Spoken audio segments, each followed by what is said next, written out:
साहेब किंवा ताई चाललेत तर प्रत्येकाकडे कॅमेरा अजून हरकत का नाहीये. ताईने देवाच्या पाया पडल्या, साहेबांनी देवाच्या पाया पडल्या. अरे ती प्रत्येक गोष्ट तुम्ही तुम्ही सेवक म्हणून जाणार आहात ना, तुम्ही रिस्टार म्हणून तुम्ही काय व्यक्त होताय. तुम्हाला काय दाखव, तुम्ही जे काय कामं केली ती दुनिया दुनिया बघेलच ना. तिची लोक साहेबांनी केलं इथं उद्घाटन करताना पण साहेब आले, साहेबांनी फीत कापली, मग खालना अँगल वरना अँगल, इकडचा अँगल तिकडचा अँगल. मग सध्या सगळे राजकारणी रील स्टारच झाले आता. आणि त्यांना बघा बघा मी काय केलंय, म्हणजे ते होतं ना झाका बघा मला बघा, तसा बघा झाला तो. म्हणजे काम कमी सह्या जास्त, दाखवलं जास्त. हा.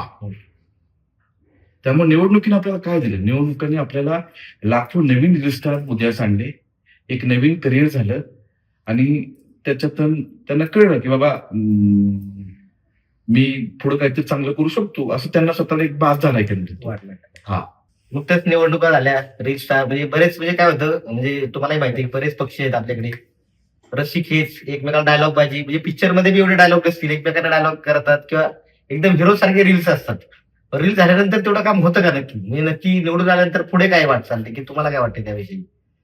मला वाटतं सगळ्यांचं जर कन्फ्युज कोण असेल तर अजून पण कार्यकर्ता, की कारण कार्यकर्त्यांनी काल जे झेंडे आणले होते ज्या पक्षाचे, उठल्यावर कळलं की साहेबांनी परत पक्ष बदललाय, आता त्याला दुसरे झेंडे करायचे.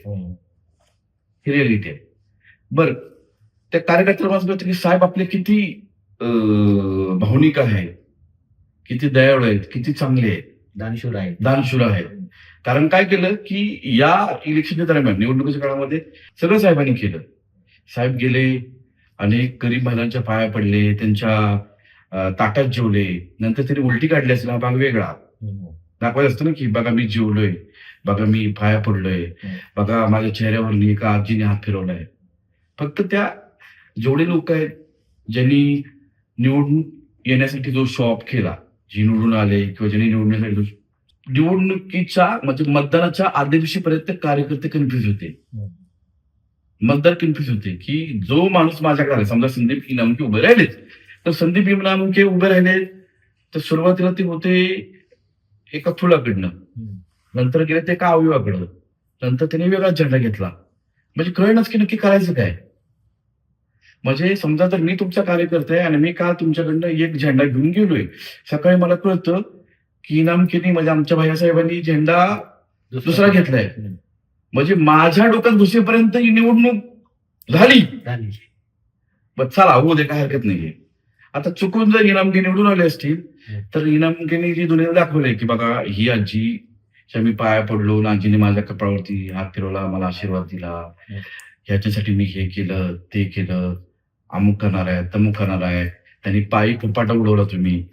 तर मी एवढं सांगेन की ज्यांनी निवडून येण्यासाठी जे काय हा सगळा जो शोबाजी केला ना, त्यांनी खरंच जनतेचं काम करावं. जेवढून निवडून आले त्यांनी पण, आणि ज्यांनी दाखवून दिलं की आम्हाला समाजाची सेवा करायची आहे.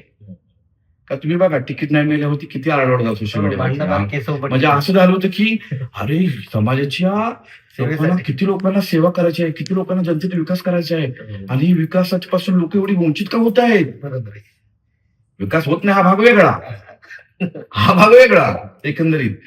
तर मला असं वाटतं की त्या सगळ्यांनी जो काय सोशल मीडियावरती मी लय चांगला आहे आणि तुम्ही माझी दखल घ्यायला पाहिजे आणि मला निवडून दिलं पाहिजे ते दाखवायचा प्रयत्न केला, तिने आता खरंच काम करावं. लोक दखल घेतील आणि लोक चांगल्या माणसाचं नेहमीच कौतुक करतात. आणि तसंही विकास काम करायला तुमच्याकडे कुठला पक्ष पाहिजे, पद पाहिजे असेल काय नाही, हे रिअलिटी आहे नाही. नाहीतर मग लोकांना फित आली, लोकांनी ओरडून घेतलं, बॉम्ब मारल्या की आता असं वाटलं की अरे सेवा करण्यापासून एवढा चांगला माणूस वंचित राहिला.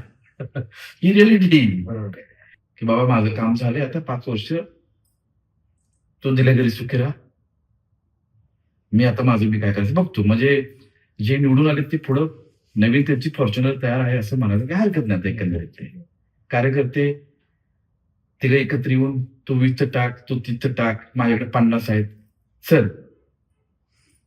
कार्यकर्त्यांना आता आपलाही विकास बघावा, आपल्याही आईबापांचे ठिगळे जरा त्याची जाण ठेवावी. कारण ऑलमोस्ट 70% कार्यकर्त्यांचे जे आई वडील आहेत ते आपल्या पोराच्या भविष्यामुळे खंगलेले आहेत. त्यांना वाटतं पोरगा काहीतरी करेल, आपली म्हातारपणाची काठी होईल आणि पोराला टेन्शन काय, साहेब निवडून येतील का. ज्या जन्मात आई वडिलांनी तुझ्यासाठी एवढं काय केलं, जीवाचं रान केलं, रक्ताचं पाणी केलं, तुला शिकवला, मोठा केला, त्यांच्यासाठी काहीतरी करणार. मी म्हणत ना राजकारण करू नको, कर. राजकारण करताना आपल्या गळते तिकडे पण बघ. डॉक्टर बाबासाहेब आंबेडकरांनी त्यावेळी सांगितलं होतं, उपाशी पोटी कार्यकर्ता भविष्यात लाचार बनतो. आणि मी ती फक्त तुम्हाला जाणीव करून देतोय. आता अनेक लोक म्हणतील छत्रपतींना हे रयतेचे राजे म्हणलं जायचं. रयतेचे राजे म्हणजे त्यांना रीतीची काळजी होती. आता त्यांच्या नावाने लोक मतं मागतात आणि आपली घरं भरतात, हा भाग वेगळा. Real fact.